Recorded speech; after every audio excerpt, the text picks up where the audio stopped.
Bonjour à tous. D'abord, merci beaucoup de m'accueillir. Je suis ravi de pouvoir parler devant vous. J'espère que d'abord, félicitations pour l'école. Et je suis content que donc elle ait du succès. J'espère qu'elle en aura encore après mon intervention et que je ne serai pas déçu à jamais. Ce que je vous propose, je vais faire une présentation. Moi, je vous laisse m'interrompre pour me poser les questions poliment autant que vous le voulez pendant que je parle. Euh, et l'idée, c'est de faire une introduction au sujet de droit de la concurrence autour de la question, la politique de concurrence est-elle libérale? Alors, alors, c'est où j'appuie? Et là. Voilà, ok. Présentation, ben, je vais pas redire ce que Pierre a dit avec beaucoup trop de compliments, mais comment est-ce que je suis venu à m'intéresser à la concurrence? Donc j'ai une formation d'avocat, effectivement, j'ai du conseil sur les questions de concurrence et de régulation, j'enseigne le droit de la concurrence et de la régulation à Sciences Po et à SAS. Et par ailleurs, je contribue à l'opinion tous les lundis et à la Fondation pour l'innovation politique qui fêtera jeudi ses 20 ans, où on contribue à pousser je crois, le slogan, c'est les idées progressistes, libérales et européennes. Donc je pense que jeudi soir, on pourra voir qu'en 20 ans, on a rempli notre mission, parce que les idées libérales, progressistes et européennes ont certainement considérablement progressé en France depuis qu'on existe.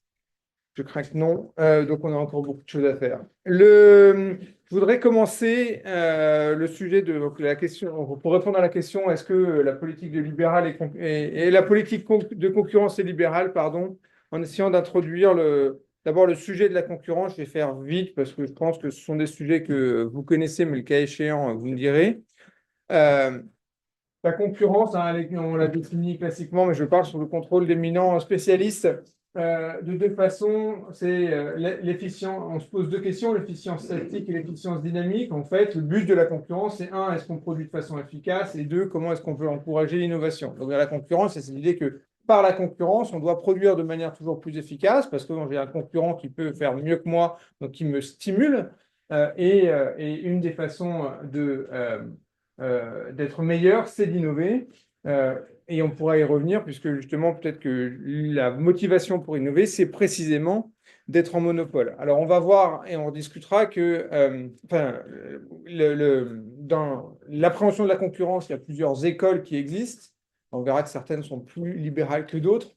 Et c'est le comment.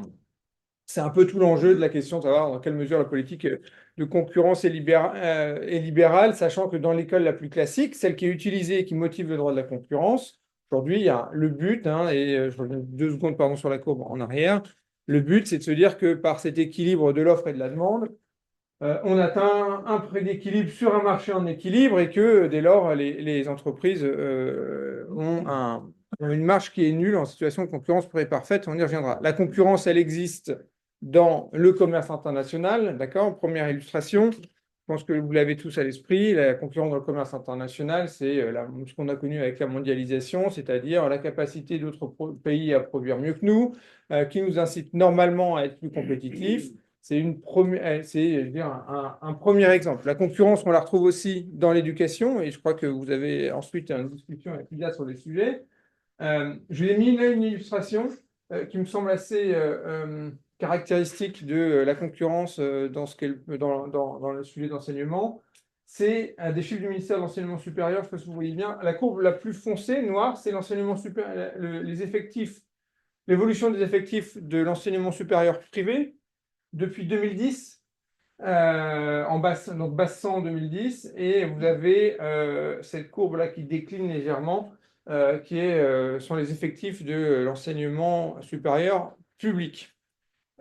Pourquoi cette courbe? Pour illustrer une dynamique qui est très très forte dans l'enseignement supérieur aujourd'hui. Je crois qu'elle est double dans l'enseignement supérieur. Vous avez les élites qui partent à l'étranger. Les statistiques vous montrent que l'ensemble des étudiants, enfin, l'ensemble, une part de plus en plus grande d'étudiants ou de bacheliers issus des CSP+, partent faire leurs études à l'étranger parce qu'ils ne trouvent pas en France des offres satisfaisantes. Et vous avez ensuite, pour ceux qui restent en France, une part toujours plus grande qui va dans l'enseignement supérieur privé. Ça ne trompe pas. Aujourd'hui, c'est un domaine économique très dynamique. Vous avez beaucoup de fonds qui se mettent à investir dans les écoles. supérieur. Vous avez beaucoup d'écoles qui sont ouvertes un peu partout en France.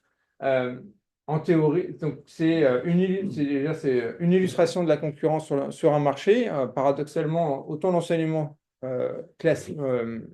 primaire, secondaire fait l'objet d'une concurrence assez restreinte en France, autant l'enseignement supérieur est un marché qui est très dynamique. Quand vous avez une offre qui soit décline, soit n'est pas performante, comme l'enseignement supérieur public aujourd'hui, ben vous voyez que le privé se développe. La réaction spontanée et normale devrait être que le public réagisse.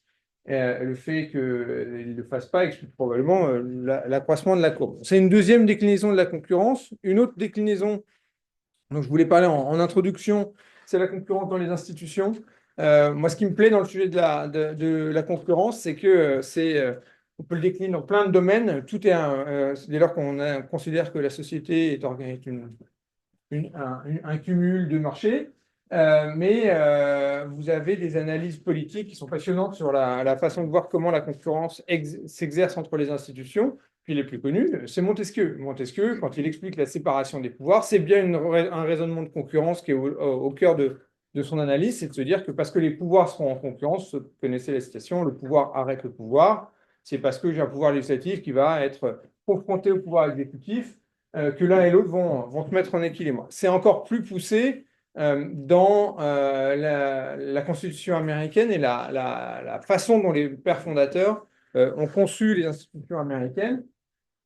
Si vous lisez, je ne sais pas si vous voyez ce que sont les Federalist Papers, qui sont les papiers que les premiers pères fondateurs américains ont écrits pour convaincre à l'époque les Américains de passer de la Confédération à la Fédération. Donc c'est Madison, Jefferson et puis un autre qui écrivent les Federalist Papers. Et le 51 de mémoire explique concrètement pourquoi est-ce qu'il faut toujours plus de concurrence dans la société, au sein de la société.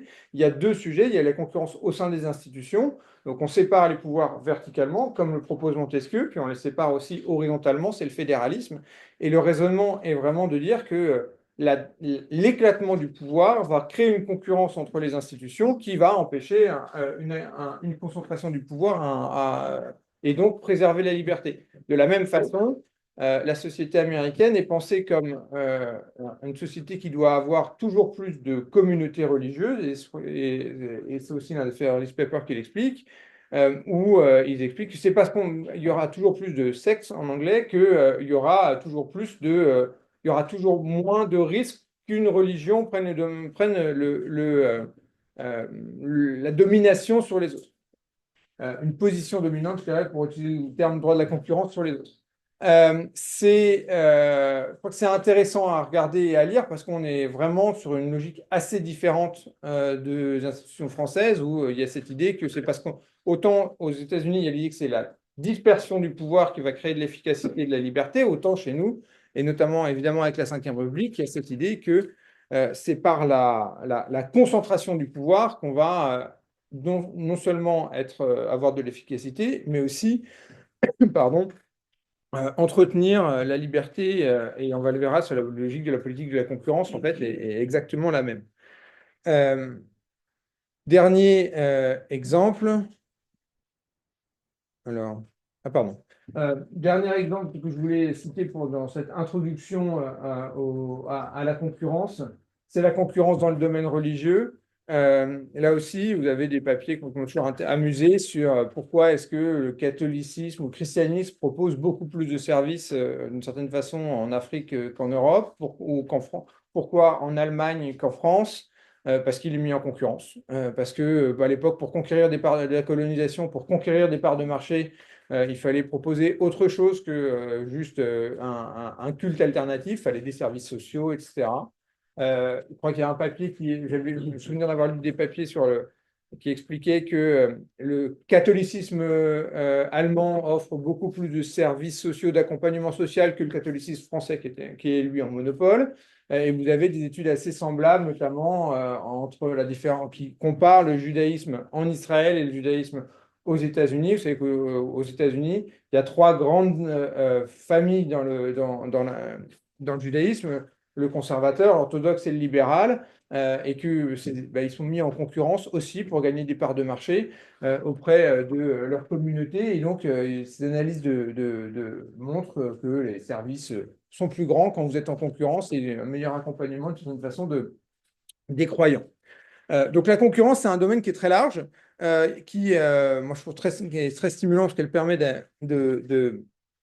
d'analyser un certain nombre de situations, la politique, la société, mais qui a aussi mis en œuvre, qui a une politique en tant que telle en France et aux États-Unis. Alors, et j'en viens au sujet qui nous intéresse, qui est celui de la politique de concurrence. Je vais d'abord vous parler des institutions, qui est en charge de mettre en la politique de concurrence, et puis vous m'arrêtez si ça vous connaissez, ou alors s'il faut que je m'appesantisse un peu plus sur un point. Puis après, je voudrais prendre un sujet particulier, qui est celui du contrôle des concentrations, qui est l'un des domaines du droit de la concurrence, pour voir, se poser la question, parce que je crois que c'est le plus clair, pour savoir si et dans quelle mesure c'est une politique qui est libérale.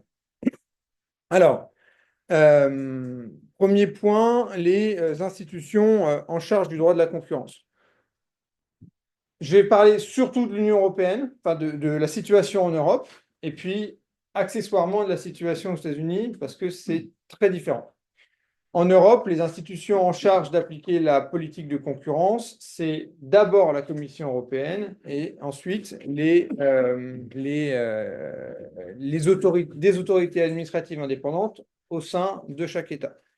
Aux États-Unis, c'est différent. Vous avez deux grandes institutions, une institution indépendante qui s'appelle la Federal Trade Commission, la FTC, et le département de la justice, le DOJ, qui interviennent, qui ont des compétences pour intervenir sur les sujets de concurrence. Et j'y reviendrai aussi quand on parlera de contrôle des concentrations, la procédure est radicalement différente et ça change beaucoup la façon dont le droit s'y applique. La Commission européenne, d'abord, elle est compétente en raison des traités du traité fondateur de l'Union européenne, le TFE, les articles 101, 102 pour la première partie et du droit de la concurrence. Et je reviendrai, un règlement 102 2003-4, si je ne me trompe pas, pour le contrôle des concentrations.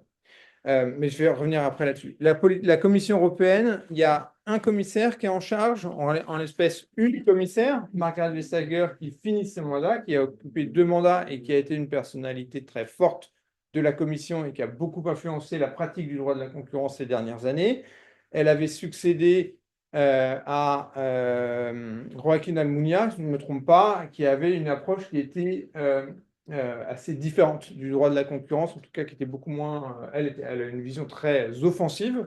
Elle a été très active dans ces dossiers.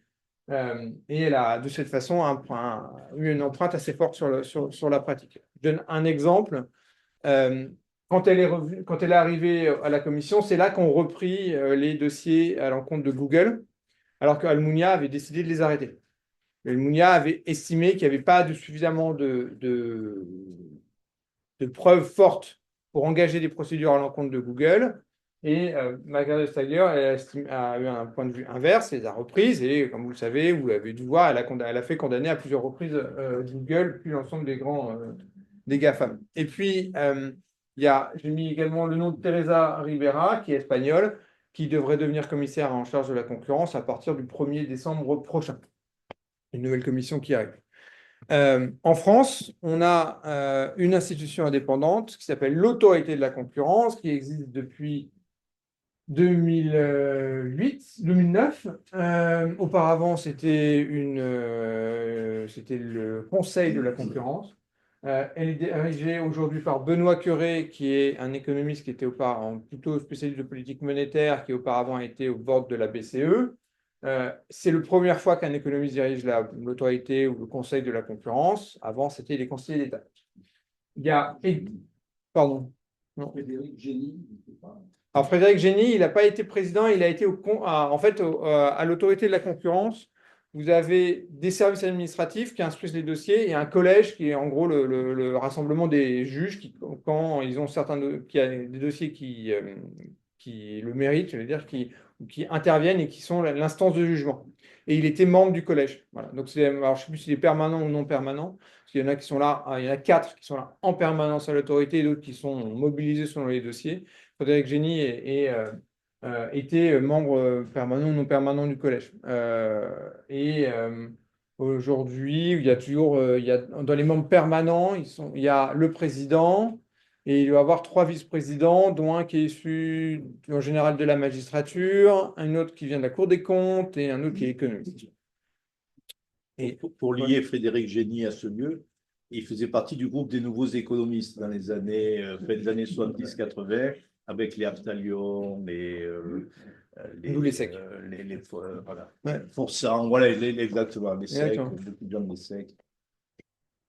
Et puis marginalement, il y a la DGCCRF, donc un service du ministère de l'économie qui intervient sur certains sujets et qui auparavant avait une partie des compétences qui appartiennent aujourd'hui à l'autorité. Comment ça s'organise? Vous avez, je le mets après, voilà. Ensuite, donc les compétences se répartissent entre la commission et les autorités nationales, l'autorité de la concurrence. En gros, plus les enjeux sont gros, plus ça va à la commission. Ensuite, qu'est-ce qu'il y a dans le droit de la concurrence? Le droit de la concurrence, c'est 3 grands domaines. À Bruxelles, il y a le régime des aides d'État, qui est une compétence qui relève uniquement de la commission. L'idée étant que les subventions pouvant biaiser le jeu du marché, elles doivent être contrôlées. Et donc, les États ne sont pas, en théorie, libres de distribuer de l'argent public à des entreprises comme ils le souhaitent. Il y a un régime qui est contrôlé à Bruxelles, qui est qui est représente une part importante de son activité, parce qu'il y a beaucoup d'aides d'État, mais qui est plutôt dans le dossier, dans le domaine du business et plutôt annexe. Ensuite, vous avez 2 grands sujets qui sont l'article 100 et 102 du TFUE, c'est l'antitrust, qui recouvre l'abus de position dominante et les ententes.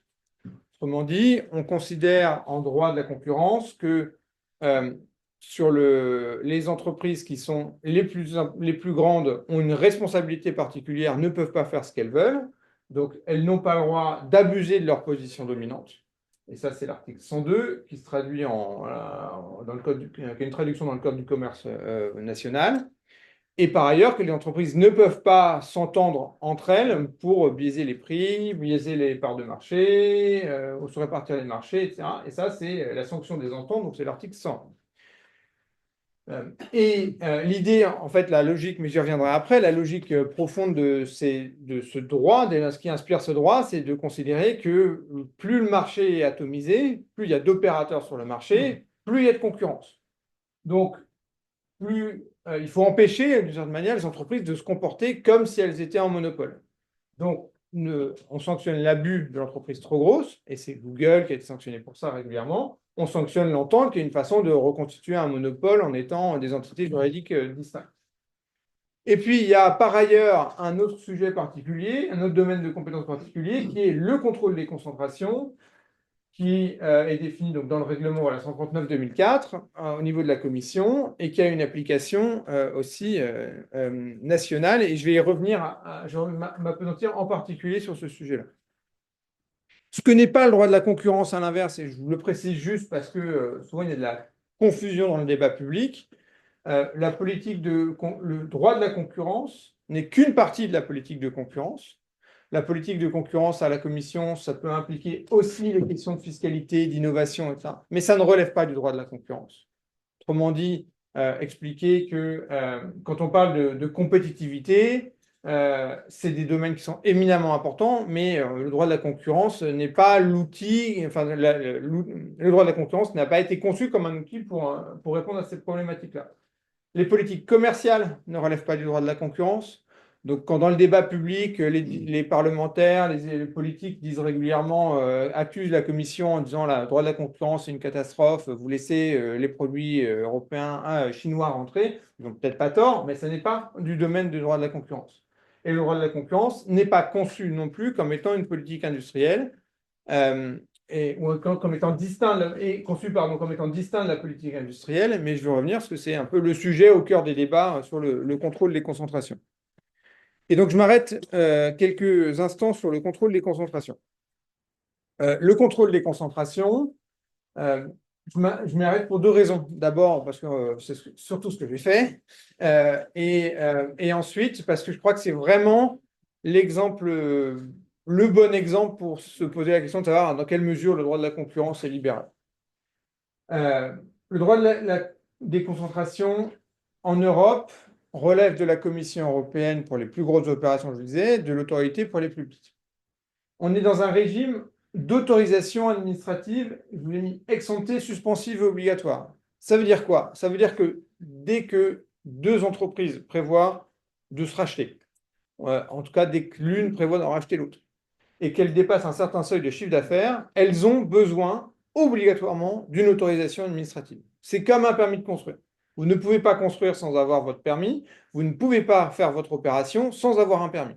Ce permis, c'est l'autorité de la concurrence qui le délivre en France, c'est la Commission au niveau européen. C'est obligatoire, c'est suspensif. Ça veut dire que tant que vous n'avez pas l'autorisation, vous ne pouvez pas le faire. Et si vous le faites et vous commencez à le faire, vous êtes sanctionné. Et ça se fait ex-ante parce que je vous dis, vous devez demander cette autorisation. Concrètement, ce sont des procédures qui prennent des semaines, voire des mois.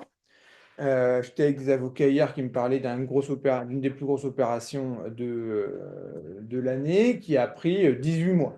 Alors, donc on est 18 mois d'instruction devant l'autorité. Ça veut dire que ça dure en fait 2 ans. Parce que auparavant, moi, je vais vous donner un exemple sur une opération de concentration sur laquelle on est intervenu, qui était dans le secteur de la télévision en France. Deux grandes chaînes françaises qui ont voulu fusionner. Okay. Une opération qui a échoué au final. La décision de l'autorité, la conclusion de la procédure est arrivée en juillet 2023, si je ne me trompe pas. Les discussions entre les entreprises avaient donc commencé en novembre 2021. Donc, ce sont des procédures qui, d'abord, vous avez une négociation entre entreprises, une discussion, puis après, vous allez voir l'autorité une fois que votre dossier est un peu préparé. Et là, ça dure, je vous dis, des mois. Donc, c'est des procédures qui sont longues. C'est des procédures qui sont longues, c'est des procédures qui sont coûteuses, puisque les conseils coûtent relativement peu cher, mais les avocats coûtent extrêmement cher. Et donc, pour les entreprises, autrement dit, pour les entreprises, ça a un coût. Ça a un coût aussi financier, puis un coût politique, économique quand votre opération échoue. Hein. Évidemment, ça a un impact déterminant sur la stratégie. C'est une procédure qui est donc très formelle, qui est normée. Vous avez en anglais, à la commission, on appelle ça un form CO, c'est vraiment un formulaire à remplir, qui est très très long, qui, comme je disais, demande des semaines de travail, qui mobilise de l'économie et du droit, mais c'est vraiment un formulaire administratif que vous remplissez.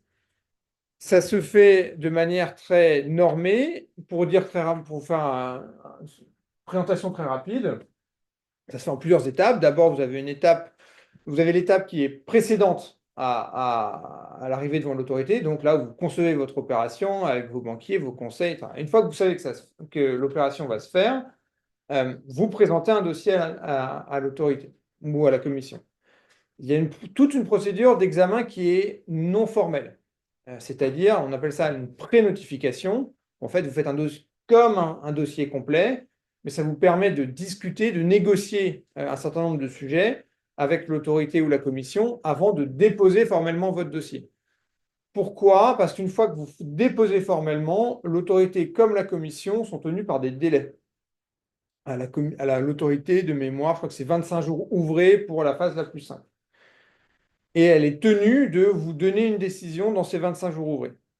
Si elle ne le fait pas, il y a une autorisation tacite. Sauf que ça n'arrive jamais. Donc, en fait, elle a des moyens de faire prolonger la procédure pendant le cours d'examen. Et puis surtout, elle a les moyens c'est elle qui décide quand commence à courir la procédure. Et donc, si elle estime, si vous arrivez devant elle avec un dossier important qu'elle estime qu'elle n'aura pas le temps de traiter en 25 jours, elle ne vous donnera pas ce qu'on appelle elle validera pas la complétude du dossier. Il vaut mieux discuter avec elle. Ensuite, comment ça se passe? Quel est l'ordre d'examen? C'est pour ceux que ça intéresse, vous lisez une décision d'autorité de la concurrence et tout y est. C'est vraiment ce raisonnement. C'est d'avoir une question de contrôlabilité. Est-ce que l'opération relève de l'autorité? Est-ce qu'on a vraiment une opération de concentration, etc. Je passe sur ces éléments. Je dis pour vous montrer à quel point tout ça est très organisé et normé. Ensuite, vous avez des définitions de marché. La définition de marché, en fait, si j'ai une entreprise qui produit de l'eau, une autre qui produit des téléphones, on va se demander est-ce qu'elles sont actives et qu'elles se rachètent l'une et l'autre, et on va se demander si elles sont actives sur le même marché. Pourquoi? Parce que dans la raisonnement du droit de la concurrence, on va calculer la part de marché, on va estimer que votre part de marché est le reflet le plus pertinent de votre capacité à influencer la concurrence ou à la subir. Et dès lors que vos parts de marché sont élevées, on va considérer que vous êtes en mesure de vous extraire de la pression de la concurrence et donc de réaliser des marges excessives ou pas, mais de vous extraire de la concurrence. Et donc, on commence par définir le marché. C'est une procédure, c'est un point d'étape qui, pour une grande partie des décisions, ne pose pas de problème. Pour donner une idée, en France, je crois qu'il y a à peu près 200 décisions par an de contrôle des concentrations. Vous en avez peut-être 70% qui sont ce qu'on appelle des décisions simplifiées, c'est-à-dire des décisions où les entreprises doivent payer des avocats ou pas, mais doivent préparer un dossier, le transmettre à l'autorité, et regarde, ce n'est pas les mêmes marchés, il n'y a pas d'influence sur la concurrence, c'est des petites entreprises, on valide. Donc ça est quelque chose qui se fait facilement, mais qui a néanmoins un coût administratif. Et puis vous avez dans les décisions de l'autorité, vous en avez une dizaine par an qui posent des questions parce que l'autorité va considérer qu'il y a un risque ou en cours de procédure, il va falloir discuter.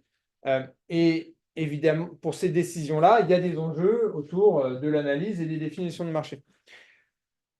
Si mes deux entreprises sont pas sur le même, si j'ai deux entreprises eau et téléphone, elles ne sont pas sur le même marché, l'autorité considère que ce n'est pas le même marché, il n'y a pas de chevauchement, il n'y a pas de problème de concurrence. À l'inverse, si j'ai de l'eau et du café, elle va se poser une question, elle va dire est-ce que ces produits sont substituables? Autrement dit, si le prix de l'eau augmente, est-ce que les consommateurs vont se reporter sur le café? Si oui, c'est le même marché. Et à partir de là, on va avoir elle va regarder les parts de marché, se dire effectivement, ces entreprises, elles ont l'eau et le café. Donc, si elles augmentent le prix là, les consommateurs vont aller là. Donc, en fait, elle va être en mesure d'augmenter les prix sur l'un ou voire sur les deux et de récupérer comme ça de l'argent sur les consommateurs. Donc, il y a un risque de concurrence. Et c'est ce qu'elle fait. Regarde dans les analyses des effets. On regarde les effets horizontaux, les effets verticaux. Je vous passe les détails, mais on est donc dans une procédure qui est dans une analyse du marché qui repose sur des critères, et je vais revenir après, en partie assez théoriques. Et puis on regarde les remèdes, c'est-à-dire que si une fois que j'ai racheté mon entreprise de café, l'autorité me dit, bah, en fait, sur le marché des boissons, vous allez avoir 80% de part de marché, donc c'est un problème. Donc, il va me demander de revendre l'eau en bouteille, l'eau pétillante ou l'eau pétillante. Ça veut dire ça, vous n'avez pas le droit de le racheter. Vous devez le revendre à quelqu'un d'autre. Donc, ça atténue pour moi l'intérêt de l'opération, pour certains cas, et voire même, elle peut dire si vous êtes en fait, vous allez atteindre 90% de part de marché, il y a trois autres concurrents ou quatre autres qui ont de trop petites parts de marché. Dans les cas exceptionnels, elle peut interdire l'opération. Alors, c'est un des grands arguments dans le débat. La commission va dire, regardez les stats, et elle a raison, c'est l'ordre de 1 ou 2% d'opérations sur l'ensemble de son histoire qui ont été interdites. Ce que répliquent les partis, et ce qui est vrai aussi, c'est de dire, en fait, cette statistique ne révèle pas tout, parce qu'il y a un certain nombre d'opérations qu'on ne fait pas, parce qu'on sait qu'elle risque d'être interdite, ou alors qu'on va nous demander des engagements tellement élevés que ça ne sert à rien. Typiquement, dans le secteur de la télévision, je pense qu'on n'est pas prêt de revoir des entreprises en France qui vont se dire on se rachète l'une l'autre parce qu'ils ont le précédent de TF1 M6 en l'espèce, ils se sont dit c'est trop compliqué. Et pardon, le point que je voulais faire sur la définition de marché, c'est que vous comprenez dès lors que la façon dont on définit le marché change tout. Parce que si je considère que c'est l'eau et le café qui sont sur un même marché, que je rachète l'entreprise, que moi je suis l'eau, je rachète l'entreprise de café, on passe à 90% de part de marché, c'est un problème. Par contre, si j'ajoute en plus qu'il y a le jus d'orange, le thé, je sais pas quoi, ma part de marché peut-être tombe à 20%. Ou à l'inverse, si on considère que l'eau et le café sont deux marchés complètement différents, il n'y a plus du tout de problème de concurrence. On regarde en droit de la concurrence, on regarde les marchés de produits, l'eau, le café, on regarde le marché géographique. Est-ce que le consommateur est prêt, va faire 50 mètres pour acheter de l'eau, ou alors est-ce qu'il est prêt à traverser la France depuis Paris jusqu'à Marseille parce qu'il sait que l'eau est moins chère à Marseille. D'accord? Donc, c'est des questions qui sont des enjeux qui sont euh, très importants. Je me suis un peu appesanti dessus pour vous montrer que la procédure de contrôle des concentrations, c'est une procédure administrative qui a un coût et qui est très organisée, très normée. Le régime européen est très différent du régime américain. En Europe, je vous disais, c'est une autorisation administrative. C'est obligatoire. Vous ne pouvez pas faire votre opération dès lors qu'elle est contrôlable si vous n'êtes pas passé par cette procédure. Et en fait, quand vous êtes entreprise, en théorie, pardon, la charge de la preuve repose sur l'autorité de la concurrence ou la commission. C'est la commission qui doit montrer que votre opération va poser problème et éventuellement vous conduire à proposer ce qu'on appelle des engagements, donc des remèdes. En pratique, ce qui se passe, c'est que l'autorité, la commission dit là, vous avez trop de parts de marché, là, vous posez un risque concurrentiel pour l'opération. Démontrez-moi que vous ne poserez, en réalité, vous ne poserez pas problème. Donc la charge de la preuve, elle repose sur les entreprises. Aux États-Unis, c'est différent. Aux États-Unis, il n'y a pas de procédure de notification obligatoire. C'est le ministère du Trésor ou la FTC qui, quand elle voit une opération, si elle estime qu'elle peut poser problème, fait un dossier démontrant qu'il y a un problème. Et ce dossier, c'est un dossier contentieux. C'est-à-dire qu'elle doit le présenter devant un juge et au nom de l'administration américaine, demander au juge de sanctionner l'opération, d'interdire l'opération, de la modérer. Donc la charge de la preuve, elle repose sur l'administration. Et la procédure pardon, est contradictoire devant un juge. Je reviens à l'exemple de la télévision, au moment où TF1 M6 était n'aboutissait pas en France parce que l'autorité était tellement exigeante que les entreprises se sont dit OK, ça ne sert à rien.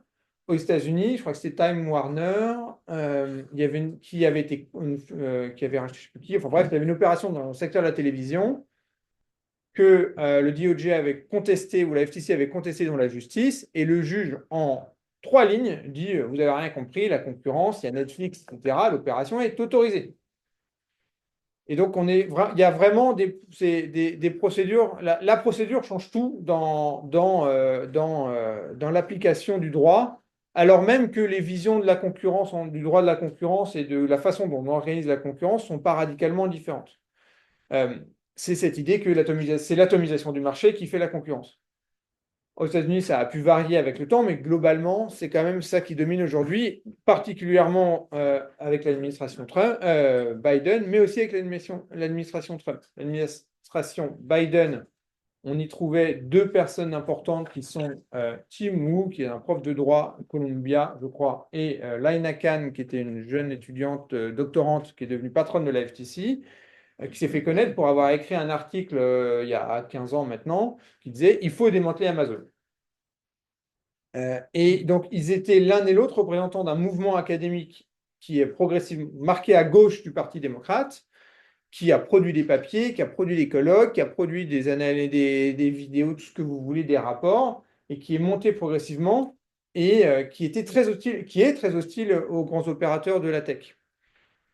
qui est radicalement différent de, si vous vous souvenez d'Obama. Obama, vous vous souvenez peut-être de cette photo qu'il avait tweetée où il dînait avec tous les patrons de la tech à la Maison-Blanche, ils lèvent leur coupe de champagne, ils étaient copains comme cochons. Là, on est vraiment sur, un rapport qui est très différent dans l'administration Biden. Et à cet égard, elle s'inscrit dans la continuité de l'administration Trump 1, qui avait été, elle aussi, très hostile aux GAFAM. Alors, peut-être pas pour les mêmes raisons, au contraire, mais qui avait utilisé le droit de la concurrence pour contester une grande partie d'entre eux en estimant que, en gros, c'est trop des liberals à l'américaine. Et pour embêter très fermement Amazon, enfin Jeff Bezos, parce que Jeff Bezos est aussi propriétaire du Washington Post, qui est un journal qui est très hostile à Trump. Et vous avez peut-être vu que là, à peine l'élection de Trump a été annoncée, que Jeff Bezos, cette fois, a fait un long tweet disant combien il trouvait que c'était une bonne chose pour les États-Unis. Euh, je caricature un peu son message, mais l'idée était là. Voilà, donc le contrôle des concentrations, c'est un exemple topique, je crois, de la façon dont fonctionne le droit de la concurrence et dont aussi entre l'Europe et les États-Unis, avec des mêmes logiques, il peut y avoir des marges dans l'application. Alors, tu m'interromps vraiment quand tu trouves que c'est beaucoup trop long. Le, je- le- un débat qui aujourd'hui est une critique forte qui est faite au contrôle des concentrations, c'est de dire il empêche au niveau européen l'émergence de champions européens. Si on n'a pas de champions, c'est parce qu'on a du contrôle des concentrations, parce que des grandes entreprises renoncent à se consolider, ou parce que la commission est trop exigeante, etc. Je pense que c'est en fait, le débat n'est pas complètement faux, mais il touche à côté du sujet. Je crois que le vrai problème du contrôle des concentrations, le vrai problème, pardon, de la consolidation et des champions européens, c'est pas le contrôle des concentrations. Le contrôle des concentrations, il a un impact probablement négatif sur la consolidation, c'est sûr, mais le vrai problème, c'est que donc c'est plus, de mon point de vue, une question de compétitivité. Pourquoi est-ce qu'on n'a pas de champions européens? C'est pas parce qu'au final, on les empêche de se consolider. C'est parce que on a des universités qui déclinent, on a une surfiscalité, une surréglementation, il n'y a pas de marché unique des capitaux, etc., etc. Enfin, c'est d'abord parce qu'on n'est pas compétitif. Et donc, Margaret Vestager a pas toujours raison, mais elle n'a pas complètement tort quand elle dit mais si vous voulez des champions, faites de la compétitivité. En fait, votre vision des champions à la française, c'est de dire il faut que les entreprises se consolident pour résister pour en fait réduire la concurrence sur leur marché et donc tirer des marges, récupérer des marges sur les consommateurs. Ce qui n'est pas non plus peut-être la vision la plus performante des entreprises. Mais ça ne veut pas dire que le contrôle des concentrations est parfait, je reviens après. Je pense que voilà, la dernière partie de mon propos, pardon, je voudrais donc en venir au cœur du sujet, à quel point est-ce que tout ça est libéral?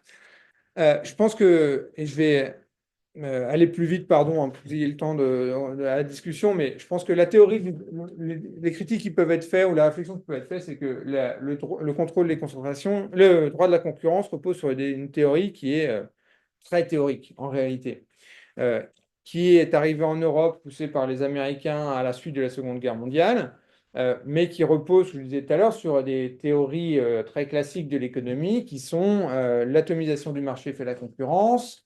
L'idéal, c'est la concurrence pure et parfaite, et donc concurrence pure et parfaite, atomicité du marché, homogénéité des produits, libre entrée, libre sortie, et que dès lors, quand vous faites des cours de droit de la concurrence, on vous apprend le petit schéma SCP, pardon, la structure du marché, donc son atomisation ou pas, détermine le comportement des entreprises qui détermine la performance du marché. Et donc, cette vision, elle est elle fait même, de mon point de vue, très théorique. C'est pas comme ça que fonctionne en réalité l'économie. C'est pas comme ça non plus que se comportent les consommateurs dans la façon dont ils sont vus dans la théorie. Ce serait Pierre, évidemment, compléter ça mieux que moi, mais sinon, vous avez un petit livre qui se retrouve encore sur Amazon et sur eBay, le petit que sais-je concurrence de Pascal Salin, qui vous démontre, qui vous explique tout ça, évidemment, très, très clairement. Donc, le droit de la concurrence, dans sa logique, repose sur quelque chose, sur des visions qui sont très théoriques. Il est aussi très interventionniste, en fait, puisque le cœur du droit de la concurrence, c'est de considérer que l'État est en mesure, ou l'État ou la puissance publique est en mesure de savoir quel est le bon niveau de concurrence sur un marché. Et qu'elle est dès lors légitime pour réguler le fonctionnement de l'économie. Elle est légitime pour dire là où il y a trop d'opérateurs, là il n'y a pas assez d'opérateurs, ici vous allez vous comporter de telle et telle façon, et donc j'autorise, j'interdis. Et en contrôle des concentrations, c'est vraiment ça, parce que vous êtes sur l'antitrust, vous êtes pris les mains dans le pot de confiture. On vous a interdit de vous partager vos prix, de vous partager vos marchés. Et j'ai des clients, ils se retrouvaient avec leurs concurrents tous les mois, et puis toi, tu prends tel marché, puis tu leur fais tel prix, etc. Le contrôle des concentrations, c'est prospectif. Il faut imaginer quel va être le comportement des entreprises compte tenu de la structure du marché. Euh, et, euh, et, et donc, ça repose sur beaucoup d'hypothèses qui sont souvent fort débattables et fort débattues, mais c'est sur ces bases qui me semblent assez fiables que néanmoins les autorités, la puissance publique se permet d'intervenir. C'est ensuite une théorie qui est très statique, puisque comme je vous le disais, quand on définit un marché, on le regarde en l'état du jour. Quand TF1 et M6 veulent se concentrer, on regarde, ils disent à l'autorité, j'ai Netflix qui arrive, Netflix, sa stratégie à 5 ans, c'est ça, et je vais être mis en concurrence. L'autorité répond, moi, dans 5 ans, j'en sais rien, il peut se passer beaucoup de choses. Ce que je regarde, c'est aujourd'hui. Et aujourd'hui, Netflix, vous n'êtes pas en concurrence parce qu'il n'y a pas de publicité sur Netflix. C'est l'argumentaire. Et donc vous n'êtes pas sur le même marché et tous les sujets numériques aujourd'hui, c'est ça. Les entreprises, quand elles veulent se consolider, viennent dire j'ai tel et tel opérateur qui arrive. Sur les sujets internationaux, c'est regardez, voilà la politique de compétitivité américaine, la politique chinoise. Dans 3 ans, ou dans 5 ans, j'ai mes concurrents chinois sur le marché. Et l'autorité vous dit bah oui, bah, aujourd'hui, il n'y a pas de concurrent chinois. Et puis moi, je n'ai pas lu dans la presse nulle part un concurrent chinois qui dit la semaine prochaine, j'ouvre une usine en Europe. Donc, moi, je ne peux pas aller me projeter à 5 ans, c'est trop hypothétique, je regarde ce qui est aujourd'hui. Alors, elle le fait en partie parce qu'il y a une appréhension de l'économie qui est différente, mais pas que. Je suis passé par l'autorité de la concurrence pendant 2 ans au tout début de ma carrière. Ce ne sont pas des gens qui sont idiots et pas tous complètement fermés du business. Mais c'est une vision très juridique et en fait, si vous dites TF1 M6, oui, vous avez raison, dans 5-10 ans, Netflix sera partout, donc on vous autorise à vous consolider. Et ben, vous avez BFM et Canal+ qui viennent et qui attaquent la décision devant la justice et qui disent bah, elles sont où vos preuves? Ils sont où les preuves juridiques tangibles que demain le marché va être là? Peut-être qu'il sera là.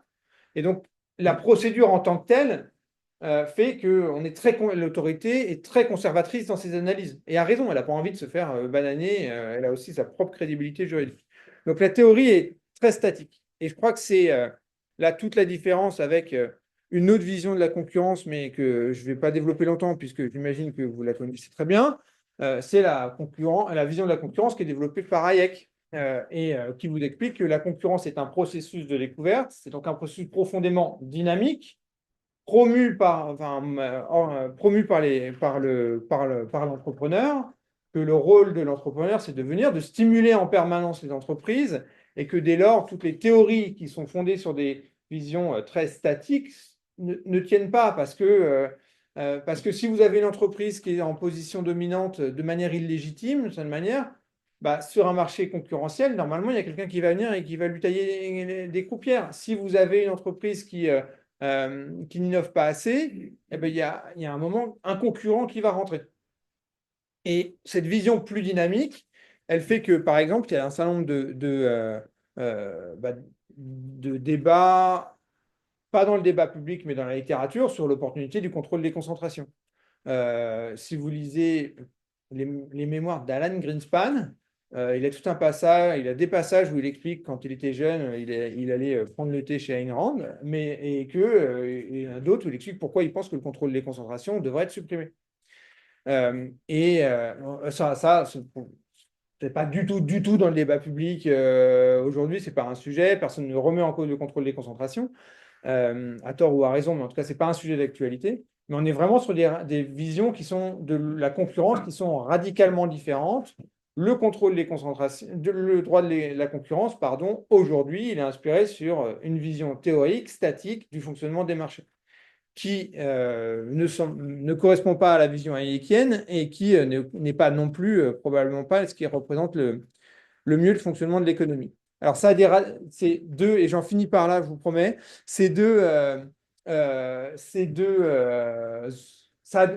divergences de vues, elles ont des implications radicalement différentes sur la façon dont vous concevez la concurrence et dès lors la politique de concurrence. En droit de la concurrence aujourd'hui, on considère que le monopole et la concentration, c'est mal, puisque l'entreprise va être susceptible d'abuser de sa position, pour le dire rapidement.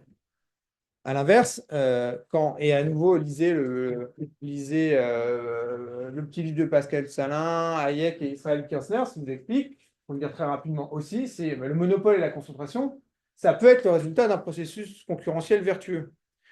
Je caricature, la commission dit Google est en position dominante, c'est un danger en tant que tel. Et c'est pour ça qu'on a non seulement des procédures contre Google, mais qu'on a adopté le DMA, Digital Market Act, merci, qui part du principe qu'il y a des opérateurs qui sont tellement gros qu'ils posent un risque structurel sur le marché, donc on doit leur imposer une régulation spécifique. À l'inverse, on peut considérer que si Google est aussi gros, c'est parce qu'en fait, il répond aux demandes des consommateurs et que tout le monde utilise Google. On en parlait juste avant la session. Vous vous souvenez peut-être qu'à un moment, la France a promu Quant, ce moteur de recherche alternatif. Je trouve que je connaissais bien le responsable des affaires publiques de Google France ou Europe et il commençait par une anecdote que je crois vraie. Il posait la question de, tous ces entretiens, il disait, est-ce que vous savez quel est le mot-clé le plus recherché sur Quant, sachant que Quant venait d'être imposé à l'administration française? C'était Google. Parce que les gens, quand ils allaient sur Quant, tout ce qu'ils voulaient faire, c'est aller vers le produit le plus performant. Et donc, dans un cas, vous avez la concentration et le monopole qui sont le résultat d'un processus concurrentiel vertueux. Dans l'autre, on les regarde comme le mal absolu. Alors, ça ne veut pas dire que Google fait tout bien, ça ne veut pas dire que Google n'abuse pas de sa position, etc. Mais c'est des visions, c'est quand même de manière schématique des visions différentes. Dans le cas du droit de la concurrence, on considère que la taille des entreprises et la concentration du marché est ce qui importe. C'est-à-dire, je vous disais, c'est la structure qui détermine le comportement, qui détermine la performance. Dans une vision que je considère plus libérale ou simplement libérale, on considère que c'est l'innovation et l'entrée qui comptent. Ce n'est pas, à nouveau, la position de Google, c'est de savoir si la position de Google est contestable. Si vous avez des opérateurs qui viennent innover, qui viennent essayer de prendre la place de ceux qui sont là. L'autre conséquence de tout ça, c'est que puisque le marché ne fonctionne pas suffisamment bien dans cette vision, la puissance publique doit réguler. Donc la commission, donc l'autorité, donc les lois.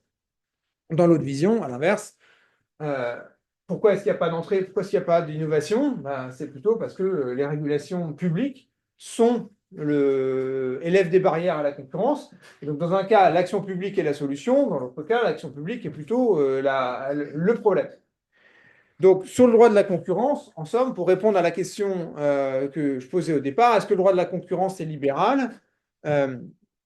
Mon analyse est que non. Le droit de la concurrence est fait pour promouvoir la concurrence sur le marché, mais dans un cadre qui est organisé autour de la puissance publique et qui est interventionniste. Ça ne veut pas dire que ça ne marche pas, ça ne veut pas dire que c'est tout noir pour être aussi objectif que possible, mais ce n'est pas une politique libérale, c'est une politique qui est une politique interventionniste de promotion de la concurrence sur le marché, certes, mais qui reste quand même une politique d'exploration interventionniste.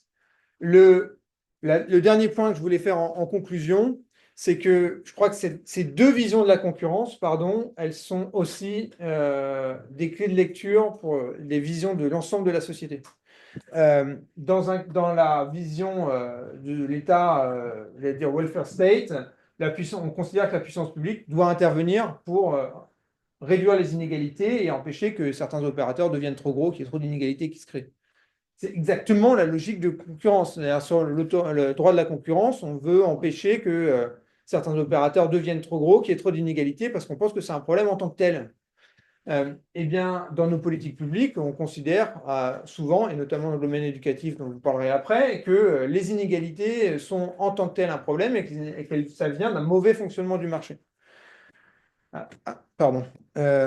Si je saute la transition.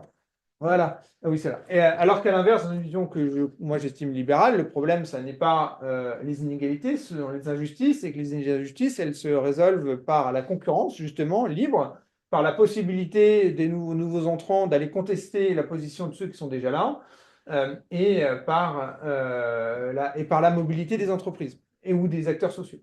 Donc je crois que ces deux visions de concurrence, et moi, c'est pour ça que je me suis intéressé à la concurrence il y a une quinzaine d'années maintenant ou un peu plus. Euh, c'est des clés de lecture de la société qui me semblent extrêmement stimulantes parce qu'on conçoit la société différemment. On la conçoit plus depuis la société plutôt que depuis l'État. On la conçoit dans la mobilité, dans l'innovation, dans la création, je crois, et là, dans un processus de découverte progressif. Donc, je ne peux que, en conclusion, vous inciter à aller lire le petit livre de Pascal Salin, à aller lire tous les, mais vous imaginez que de toute façon vous l'avez tous déjà fait, d'aller lire tout Hayek, parce que ce sont des bonnes façons de penser la société, l'innovation. Et je vous remercie. Merci beaucoup. J'ai été beaucoup trop long, je suis désolé. Je suis le méchant régulateur. Euh, alors, on va. Il faut qu'on attaque la deuxième conférence vers les 11h15. Donc, globalement, il nous reste voilà, une demi-heure, mais dont une partie va se passer autour du café, parce qu'il faut quand même qu'on se... Très bien. Donc, on a à peu près. Donc, soyez courts dans vos questions si vous posez des questions pour que au faire moins des réponses Erwan ait un feedback et puis après, on pourra poursuivre autour du café. Je vais poser une petite question, je ne vais pas faire de commentaire. Voilà. Donc, première chose, il y a deux termes pour lesquels je voudrais votre réaction. C'est la notion de monopole naturel qui permet de faire baisser les coûts quand on est tout seul. Donc, qu'est-ce qu'il faut faire dans ce cas-là? Est-ce que c'est une notion qui tient debout? Et la notion de monopsone. Si je suis un monopole sur un marché, j'ai intérêt à ce qu'il y ait plus de concurrence possible chez mes fournisseurs. Et je peux faire en sorte qu'il y ait plus de concurrence possible. Ça, c'est le premier truc. Et deuxième chose dans l'actualité, le marché de l'électricité, dont on dit qu'il est, dont on dit au niveau de la concurrence, c'est une concurrence qui fait monter les prix, en tout cas chez nous. Comment vous voyez ça?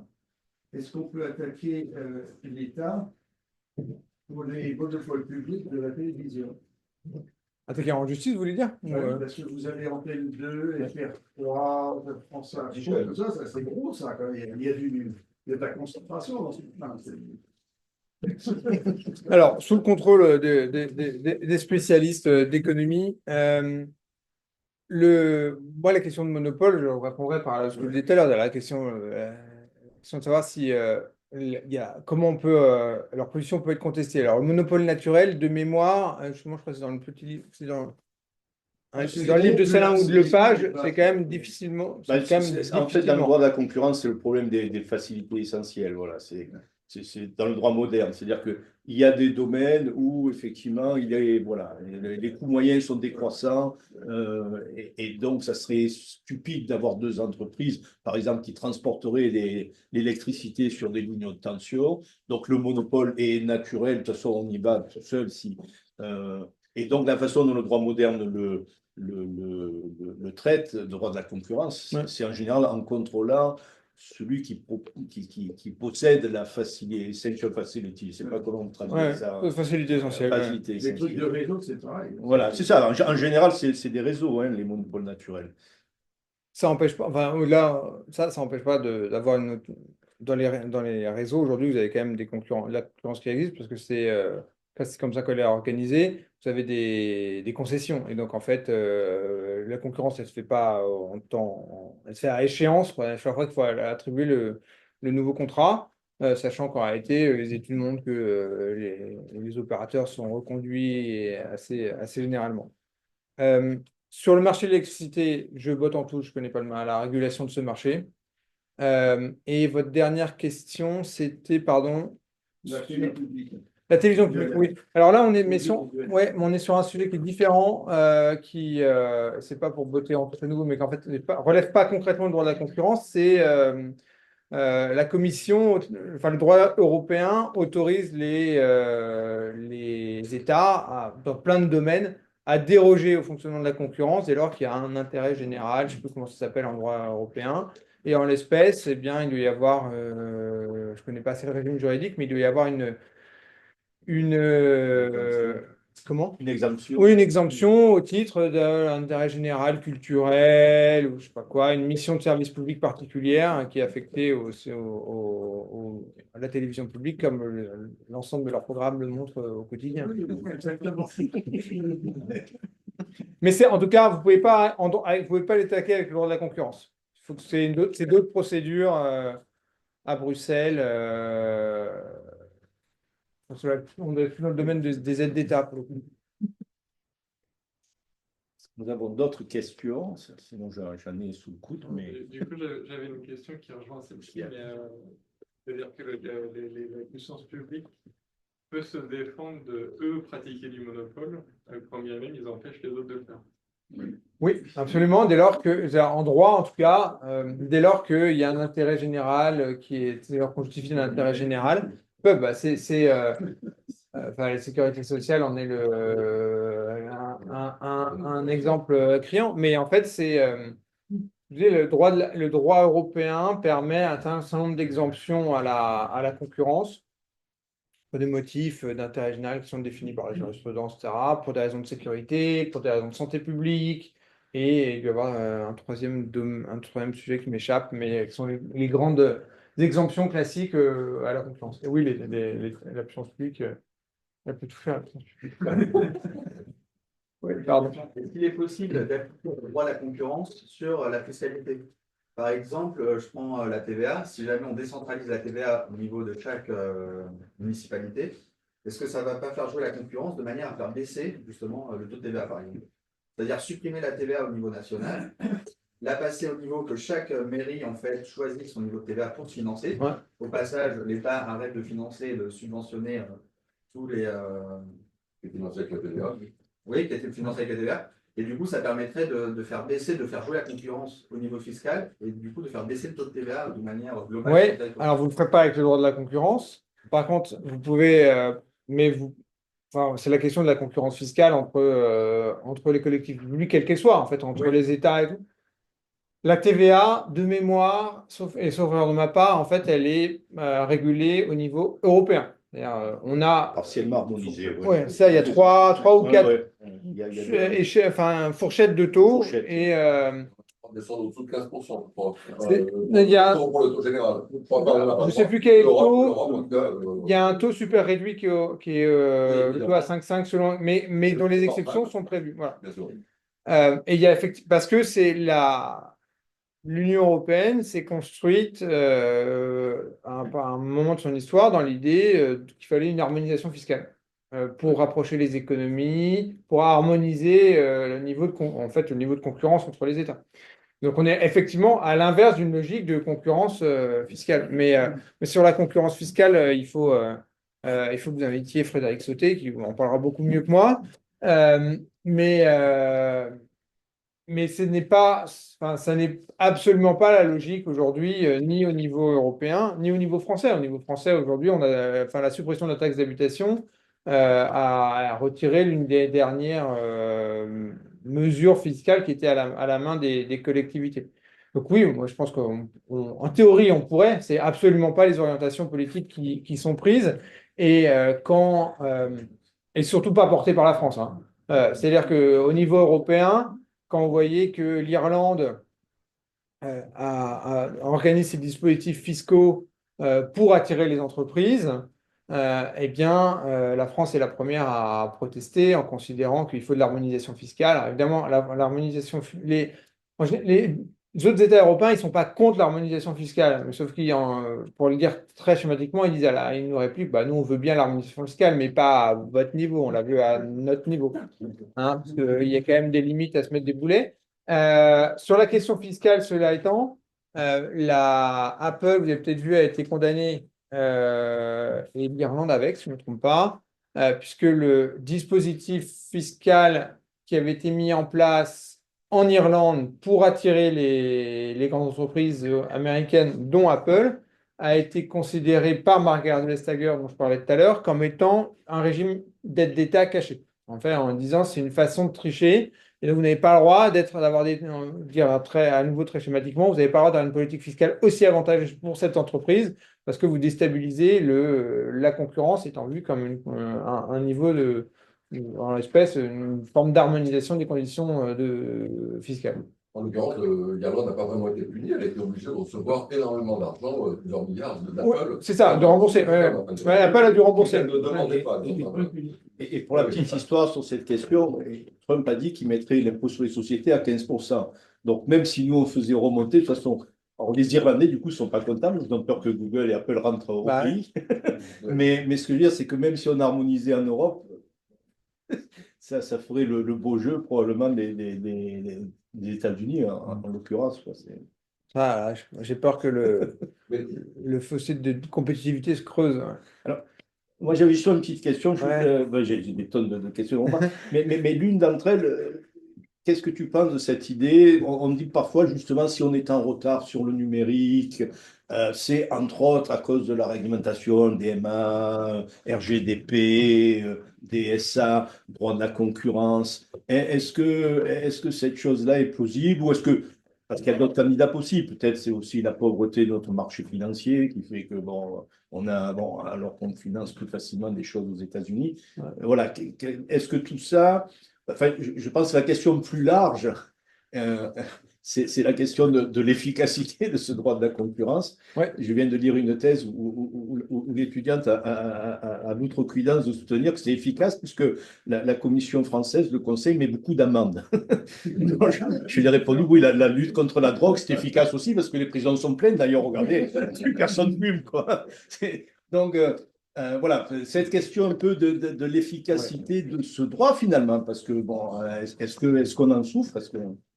Alors, sur la question de est-ce que les régulations sont des barrières à l'innovation et pourquoi est-ce qu'on n'a pas de GAFAM, en somme, il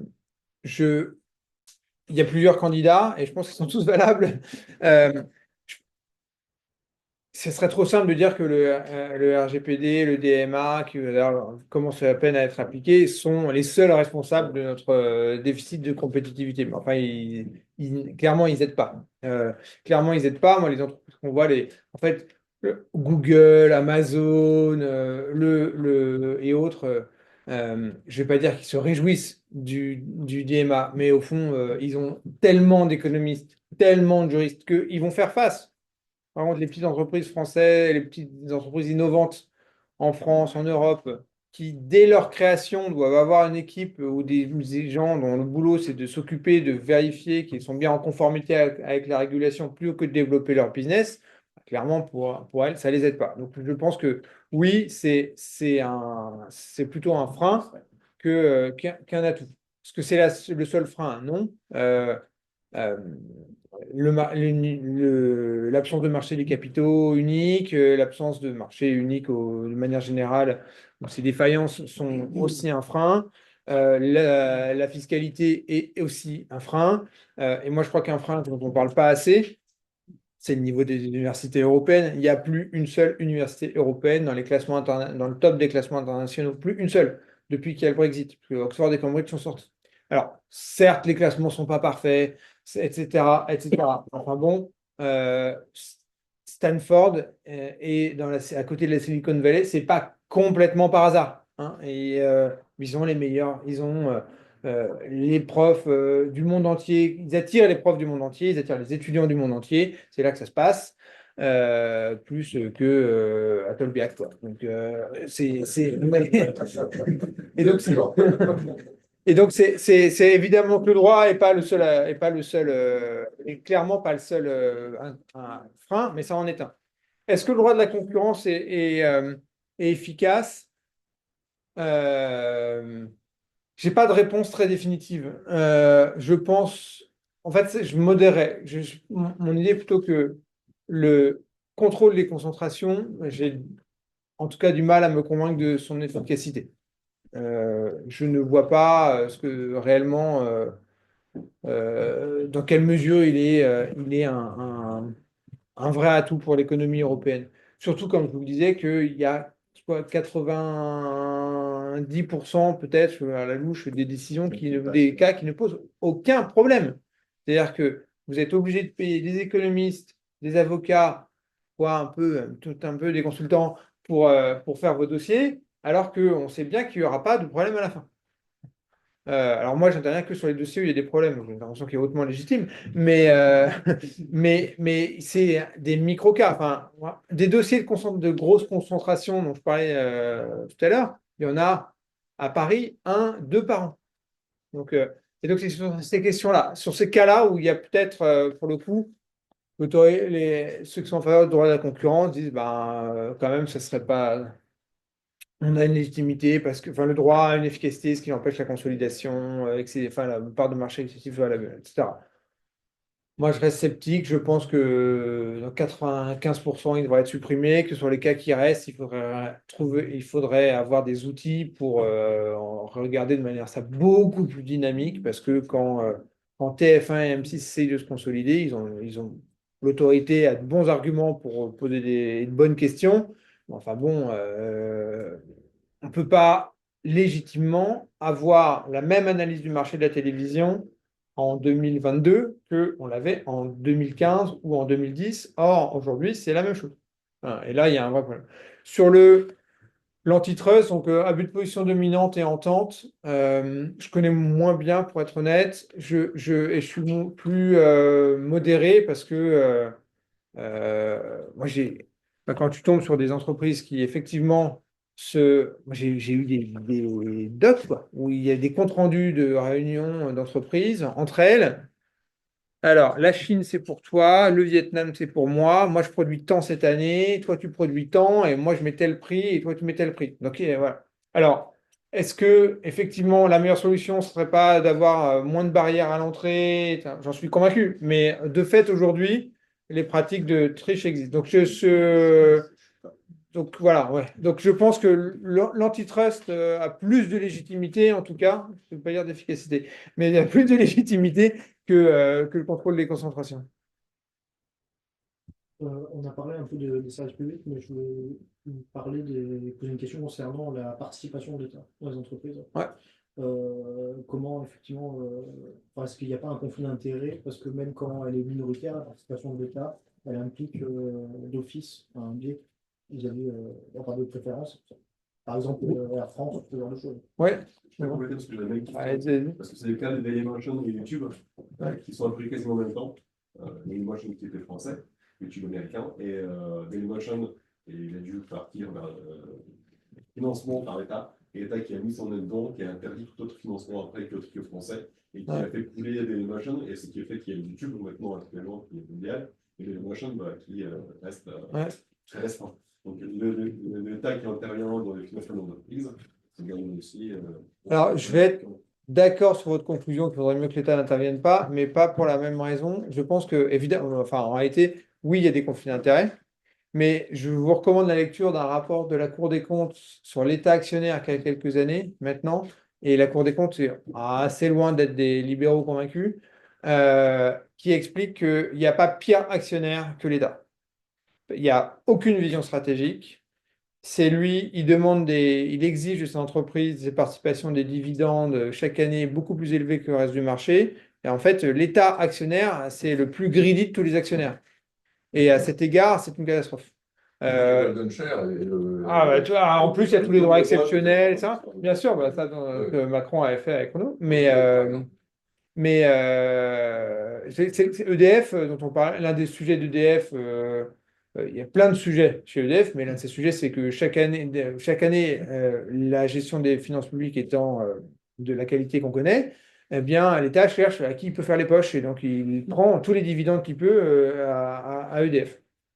Ce qui est un vrai problème pour l'entreprise. Donc, oui, il y a des problèmes de conflit d'intérêts, probablement, mais je pense que en pratique, j'ai l'impression que le vrai sujet de l'État quand il est actionnaire, c'est que c'est une catastrophe pour l'entreprise, parce que c'est pas du tout parce qu'il est, il est plus.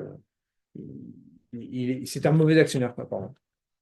Donc, à la limite, reste actionnaire, mais qui cesse de voter. C'est-à-dire que ce soit juste des capitaux qui finiraient par revendre, évidemment, je voter. Oui, mais alors ça, en général, le truc, c'est que le problème, c'est que quand il le fait, il va investir dans. Faudrait regarder, je sais plus, mais je suis pas sûr qu'il investisse dans ce qui prend le plus de valeur. C'est pour ça qu'il faut, de toute façon, se débarrasser. J'avais une question sur le cas de Couche-Tard, l'interdiction pour Couche-Tard canadien de racheter Carrefour.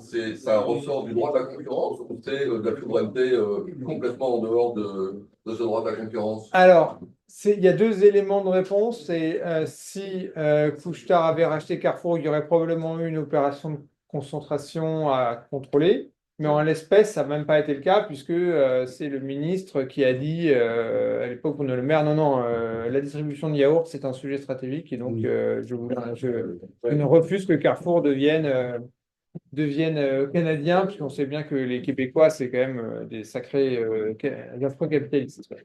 Pas en l'occurrence, le marché de Couche-Tard était entièrement canadien. Donc oui, ah non, mais en plus, il n'y avait pas de. Je pense qu'il n'y aurait pas eu de problème en contrôle des concentrations, il n'y aurait pas eu de problème. D'ailleurs, ça me permet de redire un point intéressant sur le contrôle des concentrations, c'est que depuis 2016, la loi Macron a introduit une étape supplémentaire à la procédure que je vous présentais. C'est qu'il y a maintenant une autorité administrative indépendante qui prend une décision au regard du droit de la concurrence.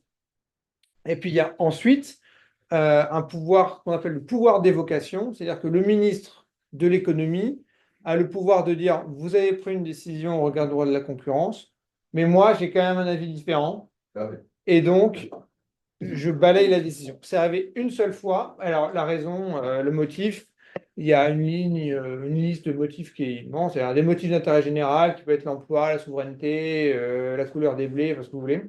Et c'est arrivé une fois, de mémoire, c'était dans le secteur, je ne sais plus quelle était l'entreprise, mais dans le secteur des cassoulets en boîte de conserve et, je ne plaisante pas, et des plats préparés type lasagne et compagnie, puisque l'autorité avait autorisé l'opération de concentration sous réserve d'engagement, en disant vous allez être trop gros, donc vous allez revendre une usine.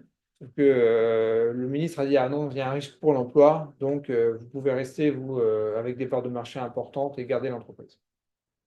Au nom de la souveraineté. Ou je sais pas. Donc l'autorité indépendante est toujours indépendante, mais ce n'est plus une autorité. Voilà, exactement. On peut passer derrière. Et en plus, je ne sais pas bien exactement comment, le cas échéant, s'organise le contentieux derrière.